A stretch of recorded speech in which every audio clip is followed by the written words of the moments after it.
আম গাছ আম গাছ কোন গাছ? আম গাছ কি?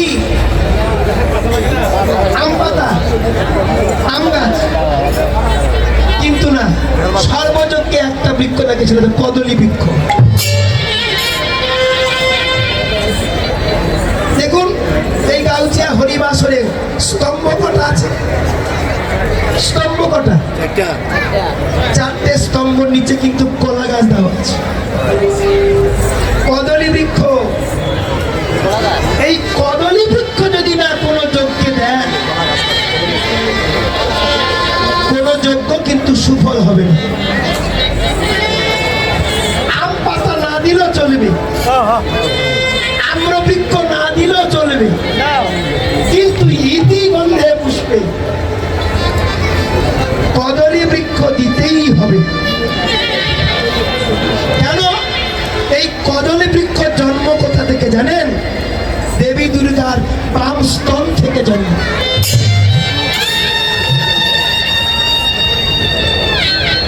সমুদ্রে মন্থনে অমৃত সবাই খেয়েছিলেন, কিন্তু অমৃতর পরে মহাদেব বলেছিলেন আমার ভাগের অমৃত করুন। সমুদ্র মন্থন করে বিষ উঠলেন, সেই বিষ খেয়ে দেবাদিদেবের মৃত্যু হয়েছে। কিন্তু মা দেবী দুর্গা নারী জাতি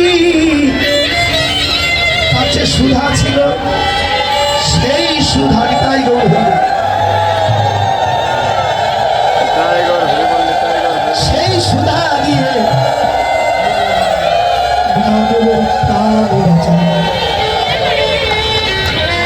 তাতে মা দেবী দুর্গার ওই পয়ল হর অপবিত্র হয়ে যায়। বাবা মহাদেব তাকে বাঁচালেন, কিন্তু মা দুর্গার পয়ধর অপবিত্র হয়ে যায়। সেই জন্য নারায়ণের সুদর্শন চক্রের দ্বারায় ওই পয়ধর কেটে ক্ষীরোদ সাগরের কূলে বসিয়েছে। আর থেকে কদলী বৃক্ষ জন্ম। তবে কোন কদলী বাবা? কোন কদলী? কদলী তো বহু রকম আছে, কলা গাছ তো বহু রকম আছে, কিন্তু কোন কলা জন্ম হয়েছে? যে কলাটি গোবিন্দ ভক্ষণ করে। কোন কদলী? কি কলা গোপাল সেবা দেন? সবরি না কি বলেন? কবরী, কবরী বলা। শুদ্ধ ভাষায় বলা হয় কবরী, তাকে গ্রাম্য ভাষায় কবরি কবরি করে। ওই কলাটা ভালো করে ধরে দেখেছেন? কলা তো খান, কলাটা কাল থেকে ধরে দেখবে যে কর্ণধর বলে গেলেন কলাটা কেমন, দেখবেন মাতৃস্তনের মতো দেখবে। ওর ভিতরে 5টি ছিদ্র আছে, পঞ্চরস, সপ্তস্পর্শ, রূপ, রস, গন্ধ। এই জন্য গোবিন্দের উরুটা কদলী বৃক্ষের সঙ্গে তুলনা করে। তাহার উপরে পুত্র হৃদয় আছে, তার নিম্নে সরোবর। তাহার উপরে পুত্র হৃদয় আছে, নিম্নে সরোবর। নবীর উপরে ক্ষুদ্র হৃদয় আছে, আর নিম্নে সরোবর।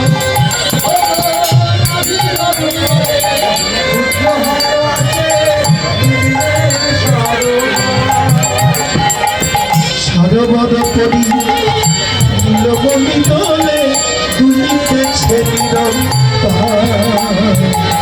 সরোবর করি নীলমণি দোলে দুলিতেছে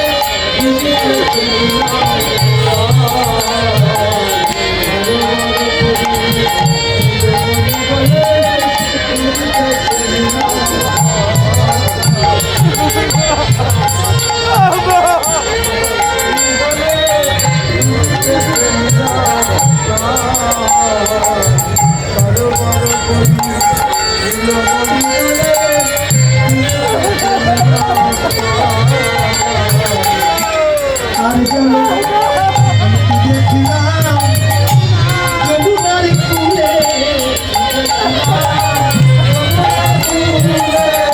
আমি কি দেখিলাম যমুনার কূলে,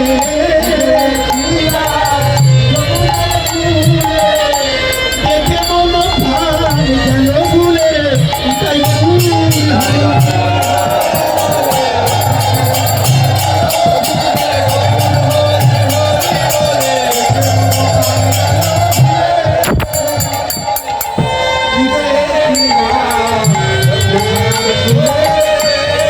ললিতা।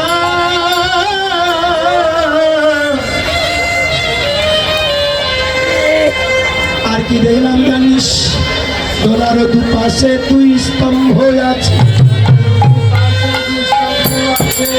দোলার দুপাশে দুই স্তম্ভ আছে,